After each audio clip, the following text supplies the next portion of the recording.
dalam produksi barang dan jasa yang mereka hasilkan dengan biaya paling rendah dan meningkatkan efisiensi ekonomi secara keseluruhan.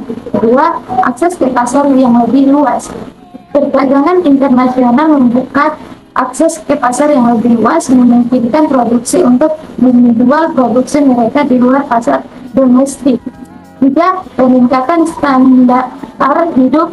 Perdagangan internasional dapat meningkatkan standar hidup melalui akses ke barang dan jasa yang lebih beragam dan harga yang lebih kompetitif.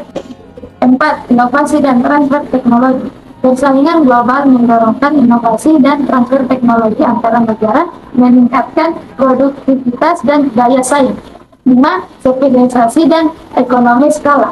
Perdagangan internasional memungkinkan negara untuk berspesialisasi dalam produk dan mencapai ekonomi skala yang lebih besar. Dampak negatifnya yaitu satu, kehilangan lapangan kerja. Perdagangan internasional dapat menyebabkan hilangnya lapangan kerja di industri yang tidak dapat bersaing dengan produk impor yang lebih murah. Dua, ketergantungan pada pasar luar negeri. Negara-negara dapat menjadikan terlalu bergantungan pada pasar luar negeri rentan terhadap gejolak ekonomi global. Tiga, dampak lingkungan. Peningkatan aktivitas perdagangan dapat meningkatkan polusi dan emisi. Empat, persaingan tidak sehat. Praktik perdagangan yang tidak adil seperti dumpingan harga atau subsidi dapat merugikan produksi domestik. Lima, ketimbangan ekonomi. Manfaat perdagangan internasional dapat berdistribusi secara tidak merata, meningkatkan kesenjangan ekonomi antara kelompok masyarakat. Dampak lingkungan. Peningkatan aktivitas perdagangan dapat meningkatkan polusi dan emisi karbon akibat transportasi barang. Empat, persaingan tidak sehat. Praktik perdagangan yang tidak adil, seperti dumping harga atau subsidi, dapat merugikan produsen domestik. Ketimpangan ekonomi. Manfaat perdagangan internasional dapat terdistribusi secara tidak merata, meningkatkan kesenjangan ekonomi antara kelompok masyarakat. Secara keseluruhan, dampak perdagangan internasional perlu dikelola dengan bijak untuk memaksimalkan manfaat dan meminimalkan risiko bagi suatu negara. Konsep pembayaran internasional. 1. Alat pembayaran internasional. A. Pembayaran kemudian atau open account. Merupakan metode pembayaran di mana barang dikirim terlebih dahulu, kemudian pembeli melakukan pembayaran pada waktu yang telah disepakati. Metode ini memberikan kepercayaan dan fleksibilitas bagi pembeli.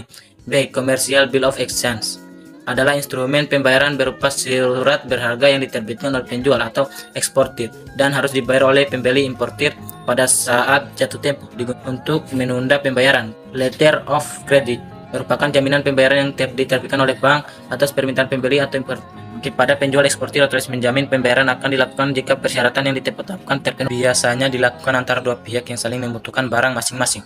E. Konsinyasi atau konsigmen merupakan pengiriman barang oleh penjual atau konsignor kepada pembeli konsigne untuk dijual, di mana pembayaran baru dilakukan setelah barang terjual. Transaksi ekonomi yang terjadi antara suatu negara dengan negara lain seperti perdagangan barang, perdagangan jasa, pendapatan, transfer berjalan. Yang kedua, transaksi modal atau capital account. Transaksi modal mencatat semua pergerakan investasi dan pinjaman antara suatu negara dengan negara lain seperti investasi langsung, investasi portofolio, pinjaman dan pinjaman luar negeri. Dan yang ketiga, transaksi finansial.